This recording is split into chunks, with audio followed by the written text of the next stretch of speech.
Yeah, there was a lot more scenes that I shot that I ended up using, and there were scenes that I wrote that I didn't end up shooting because they didn't either service the story or they were a distraction or there just was no way to pull it off with the budget and the time that we had. There's the movie you think of, the movie you write, the movie you shoot, the movie you edit, and the movie that's done. So they're all different. I think when you write it, you're like, that makes sense, but then tonally, I think when you're filming it, you realize certain things don't totally, they look better on the page than they do in real life, or maybe the motivation, you were kind of a little lazy when you're thinking about what the person was doing at the time. I really thought it was a brilliantly written script, and you know, one thing that's always really important to me in a script is that everything makes sense. Like, I need stuff to make sense, and this was such an extraordinary circumstance, but it all was in its own way logical and made sense, and all the characters had a very specific voice and way of going about doing things. And for me, it was like on the first read, I knew it was something I wanted to do. There's a lot of scripts, it's like the concept is cool or the story is cool, but the actual writing is just like you're just trying to get through it. But his script is like, it's a script. It's like I would read it again just out of pleasure. But once you let go of the idea of what do other people want, I have to figure out what they want. I think that's when you start creating something that's unique, that then people are drawn to that because they've never seen it or heard it or have read it. I was literally having the same questions that Zach, the character, was having. Like, is he kidding with us? She's not dead? What's going on? And I was so drawn into it, but the entree was all likable, relatable comedy. And then he went another way, and I thought, okay, I'm really on for a nice ride here.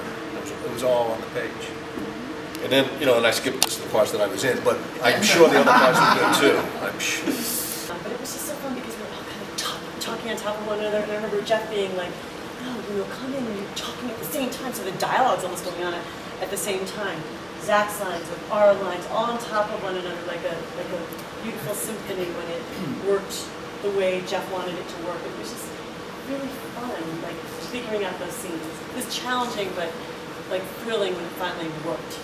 Right? If I were to give advice to somebody, I would say what you should do is have a game plan, get whatever job you can get that's in film, and do a good job at it so people trust you, and then through that meet more people, and then keep doing a good job until you find yourself in a position where there's that one moment, that opportunity arises, and you're able to jump on it. You just have to keep doing things. That's the number one thing I hear from people that have crossed over, is that they never stopped doing things. No matter if it's short film, an internship, a job, like they don't get caught up in like what is not happening for them. They just keep moving forward and keep saying yes. Yeah, I would say number one is don't give up, but also realize that it's not easy and that there is always one opportunity that will pop up, and it's your job to make sure to take advantage of that. Otherwise, you blew it. You're in it with other like-minded people. You're not the only person struggling, and you do, you know, find skills and you learn skills, and you may want to direct. I'll end up writing on this one, or lighting that one, or acting in it. Be likable, make people like you, make people want to work with you. You know, wake up, do your hair. And that's all about looks, really. That's what you're saying. Make yourself look presentable. Presentable. I think that's what I was saying. And I think part of the deal with like being nice and doing a good job on your job is you get people's respect.